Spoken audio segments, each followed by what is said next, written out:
The Montana morning air carried the crisp scent of pine and promise as 15-year-old Lisa Reynolds balanced on her forearm crutches at the lakeside bus stop. Her honey blonde hair caught the early sunlight, a stark contrast to the dark metal of her supports.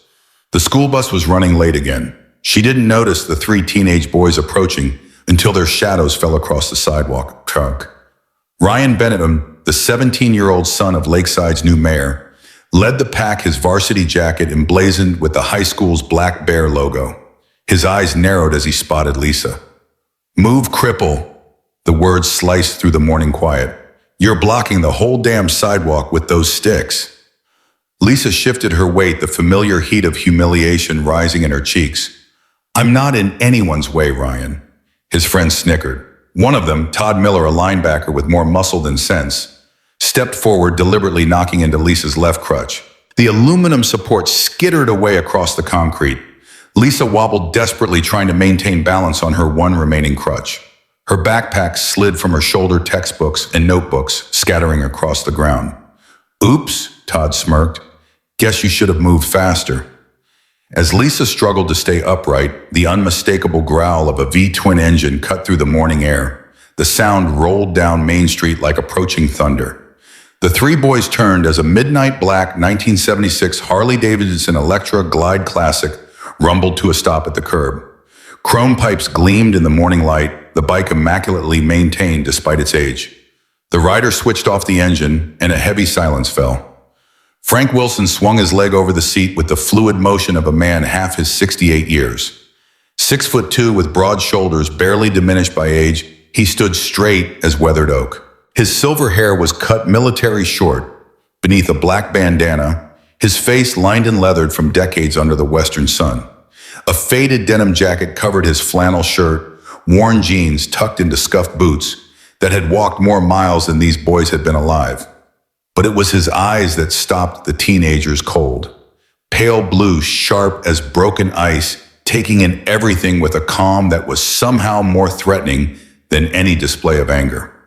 "Problem here, boys." The words emerged in a voice like gravel being crushed quiet, yet somehow filling the space completely. Ryan puffed out his chest. "None of your business, old man. Just clearing the sidewalk."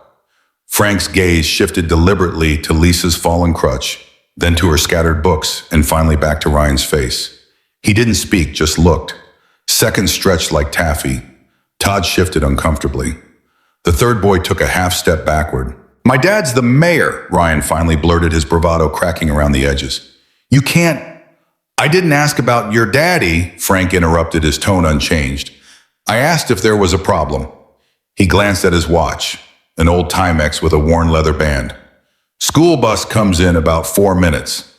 Seems to me you boys have just enough time to help this young lady collect her things and apologize."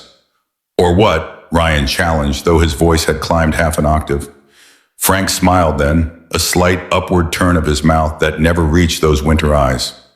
"Or nothing, son. Just making an observation about what decent men might do in this situation." He paused. "Your choice what kind of man you want to be." Something in Frank's steady gaze, the absolute certainty that radiated from him, made Ryan's shoulders sag slightly. "Whatever.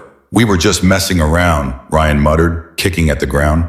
He jerked his head at his friends. "Come on, guys." When the three boys stalked away, casting backward glances at the old man, who watched them go without changing expression. Frank retrieved Lisa's crutch and offered it to her before kneeling to gather her scattered books. "You okay, miss?" "I'm fine, thank you." Lisa adjusted her crutch under her arm. "They do that a lot. It's no big deal." Frank's weathered hand paused over her physics textbook. "Seems like a big deal to me." He stacked her books carefully, handing them back. "Frank Wilson." "Lisa Reynolds." She tucked a strand of hair behind her ear. "You're the guy with the motorcycle shop by the lake, right? My mom mentioned you." Frank nodded.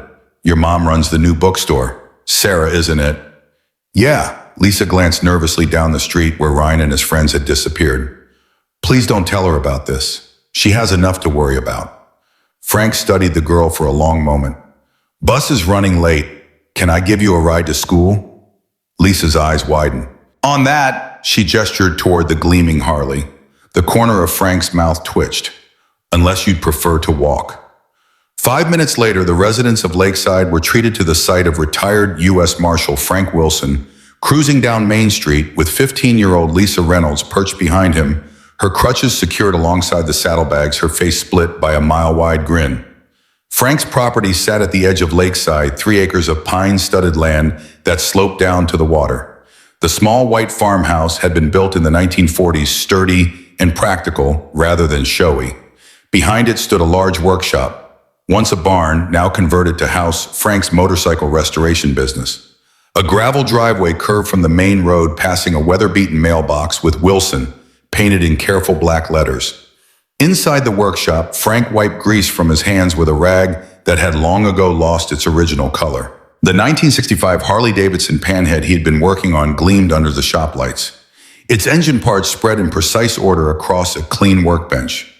The radio in the corner played Creedence Clearwater Revival's "Fortunate Son," the only sound besides the occasional ticking of cooling metal.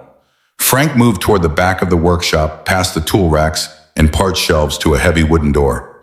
He turned the key in the deadbolt and stepped into his private office, a space few people in Lakeside had ever seen. Unlike the meticulously organized workshop, this room told the story of another life, a life before Lakeside. The walls were covered with framed photographs, Frank in various uniforms, spanning decades, standing alongside men with serious expressions and purposeful stances. One showed a much younger Frank receiving a medal, another captured him with a team of grim-faced men in tactical gear. A shadow box held a U.S. Marshal's badge and credentials. Beside it hung a framed commendation letter signed by the Attorney General. Frank pulled open the bottom drawer of an old oak filing cabinet. From beneath a stack of folders, he withdrew a wooden box with brass corners, the wood dark